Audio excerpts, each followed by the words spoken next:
Hello everyone, welcome back to knowledge yard. SSC GD special series में आपका स्वागत है।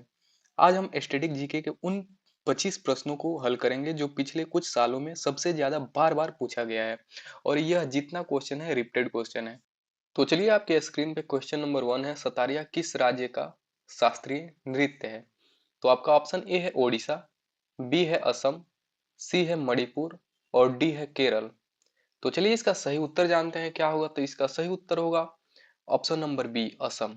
जो सतारिया है असम का शास्त्रीय नृत्य है एंड असम राज्य का शास्त्रीय नृत्य है। और मैं बता दूं, इसकी शुरुआत जो हुई थी 15वीं शताब्दी में महान संत श्रीमंत शंकर देव ने किया था। तो एक पॉइंट नोट कर लीजिएगा, क्योंकि ये एग्जाम में बार बार पूछा हो जाता है। तो इसकी शुरुआत किसने? शंकर देव। एक पॉइंट ये नोट कर लीजिएगा। और इसे वर्ष 2000 में भारत का 8वां शास्त्रीय नृत्य घोषित किया गया। तो सेकंड पॉइंट नोट कीजिएगा कि सन 2000 में 8वां शास्त्रीय नृत्य घोषित किया गया। तो चलिए, अगला प्रश्न देखते हैं। तो आपके स्क्रीन पे है क्वेश्चन नंबर 2, जो मोहिनी अट्टम है किस हिंदू देवता से संबंधित है? तो आपका ऑप्शन नंबर ए है शिव, बी है ब्रह्मा, सी है विष्णु और डी है इंद्र। तो चलिए, इसका सही उत्तर देखते हैं क्या होगा। तो इसका सही उत्तर होगा ऑप्शन नंबर सी। जो मोहिनी अट्टम है यह हिंदू देवता यानी विष्णु से संबंधित है। मैं बता दूं कि यह केरल का जो महिलाओं द्वारा किया जाने वाला एकल नृत्य है। और सेकंड पॉइंट नोट करिएगा कि ये पौराणिक कथाओं के अनुसार भगवान विष्णु ने भस्मासुर के वध के लिए मोहिनी का रूप लिया था। तो चलिए, अगला प्रश्न देखते हैं। क्वेश्चन नंबर 3 है, चापचर कूट त्योहार मुख्य रूप से कहाँ मनाया जाता है? तो ऑप्शन नंबर ए है मिजोरम, बी है आपका नागालैंड, सी है मेघालय और डी है त्रिपुरा। तो चलिए, इसका सही उत्तर देखते हैं। तो इसका सही उत्तर होगा ऑप्शन नंबर ए, मिजोरम। जो चापचर कूट है यह मिजोरम का मुख्य त्योहार है। सो मैं बता दूं कि यह मिजोरम का सबसे बड़ा और सबसे खुशी का त्योहार होता है। यह झूम यानी खेती के लिए जंगल की सफाई के बाद मनाया जाता है। तो चलिए, अगला प्रश्न देखते हैं। तो क्वेश्चन नंबर जो 4 है आपका, जागोई और चोलम किस शास्त्रीय नृत्य का दो भाग है? तो ऑप्शन नंबर ए है ओडिशा, बी है आपका कथक, सी है भरतनाट्यम और डी है मणिपुरी।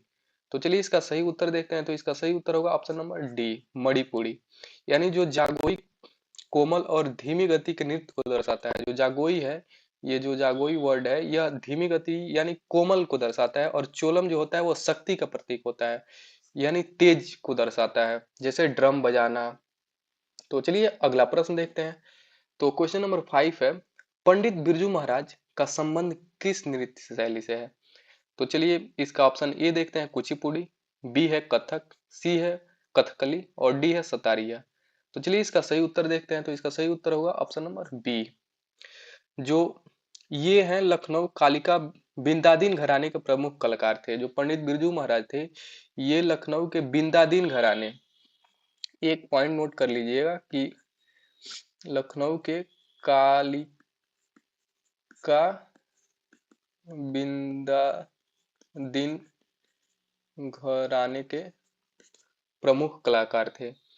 और इन्हें भारत के दूसरे सर्वोच्च नागरिक सम्मान यानी पद्म विभूषण से सम्मानित किया गया है। तो चलिए, क्वेश्चन नंबर 6 देखते हैं। भारतीय संविधान का कौन सा अनुच्छेद जो है शिक्षा के अधिकार से संबंधित है? तो आपका ऑप्शन नंबर ए है अनुच्छेद 21, बी है अनुच्छेद 21A और सी है अनुच्छेद 19 और डी है अनुच्छेद 32। तो चलिए, इसका सही उत्तर देखते हैं। तो इसका सही उत्तर होगा ऑप्शन नंबर बी। जो अनुच्छेद 21A है यह 86वें संविधान संशोधन 2002 के माध्यम से जोड़ा गया इसे। और इसमें ये प्रावधान किया गया है कि यह 6 से 14 वर्ष के बच्चों को जो है 6 से 14 वर्ष के बच्चों को मुफ्त शिक्षा प्रदान करना। इसे सेकंड पॉइंट नोट कर लीजिएगा कि 86वें संविधान संशोधन 2002 में इसे ऐड किया गया। चलिए, क्वेश्चन नंबर 7 जो है, भारत के राष्ट्रपति को पद की शपथ कौन दिलाता है? तो आपका ऑप्शन नंबर ए है प्रधानमंत्री, बी है उपराष्ट्रपति, सी है भारत के मुख्य न्यायाधीश और डी है लोकसभा के अध्यक्ष। तो चलिए, इसका सही उत्तर देखते हैं। तो इसका सही उत्तर होगा ऑप्शन नंबर सी, भारत के मुख्य न्यायाधीश। अगर मुख्य न्यायाधीश नहीं रहे तो कौन दिलाएगा? तो इनके अनुपस्थिति में जो सुप्रीम कोर्ट का वरिष्ठतम जो न्यायाधीश होंगे वो दिलाएंगे। तो चलिए क्वेश्चन नंबर 8 देखते हैं। मौलिक कर्तव्यों को किस देश के संविधान से लिया गया है? तो आपका ऑप्शन नंबर ए है अमेरिका, बी है ब्रिटेन, सी है सोवियत संघ और डी है कनाडा। तो चलिए इसका सही उत्तर देखते हैं। तो इसका सही उत्तर होगा ऑप्शन नंबर सी, यानी सोवियत संघ। जो मौलिक कर्तव्य है यह सोवियत संघ से लिया गया है। और पॉइंट एक नोट कर लीजिएगा कि वर्तमान में कुल 11 मौलिक कर्तव्य हैं और इससे जो 42वें संविधान संशोधन 1976 द्वारा जोड़ा गया था। एक पॉइंट ये भी नोट कर लीजिएगा कि मौलिक कर्तव्य को जो है 42 जो है संविधान संशोधन के तहत जोड़ा गया था 1976 के तहत। तो चलिए आपका अगला प्रश्न है, लोकसभा का सदस्य बनने के लिए न्यूनतम आयु क्या है? तो आपका ऑप्शन नंबर ए है 18 वर्ष, बी है 21 वर्ष, सी है 25 वर्ष, डी है 30 वर्ष। तो चलिए इसका सही उत्तर देखते हैं। तो इसका सही उत्तर होगा ऑप्शन नंबर सी, जो लोकसभा के लिए चाहिए आपको 25 और राज्यसभा के लिए चाहिए, ये है आपका लोकसभा और राज्यसभा के लिए 30 वर्ष चाहिए। और लोकसभा का कार्यकाल होता है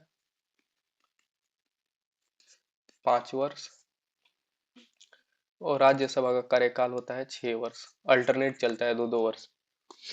तो चलिए आपका क्वेश्चन नंबर 10 है, भारतीय संविधान की किस अनुसूची में भाषाओं का उल्लेख है? तो ऑप्शन नंबर ए है 7वीं, बी है 8वीं, सी है 9वीं, डी है 10वीं। तो इसका सही उत्तर होगा ऑप्शन नंबर डी, बी। जो 8वीं अनुसूची में वर्तमान में कितनी भाषाएं हैं? 22, जिसमें क्या आपका इंग्लिश है? तो इंग्लिश नहीं है। तो चलिए आपका अगला प्रश्न है, क्वेश्चन नंबर 11 है, भारत में सबसे पुराना पर्वत श्रृंखला कौन सा है? तो ऑप्शन नंबर ए है हिमालय, बी है अरावली, सी है सतपुड़ा, डी है नीलगिरी। तो चलिए इसका सही उत्तर देखते हैं। तो इसका सही उत्तर होगा ऑप्शन नंबर बी, अरावली। जो अरावली है यह भारत की सबसे पुरानी पर्वत श्रृंखला है और यह राजस्थान, गुजरात, हरियाणा और दिल्ली तक फैली हुई है। और मैं बता दूं इसकी सबसे ऊंची चोटी गुरु शिखर है।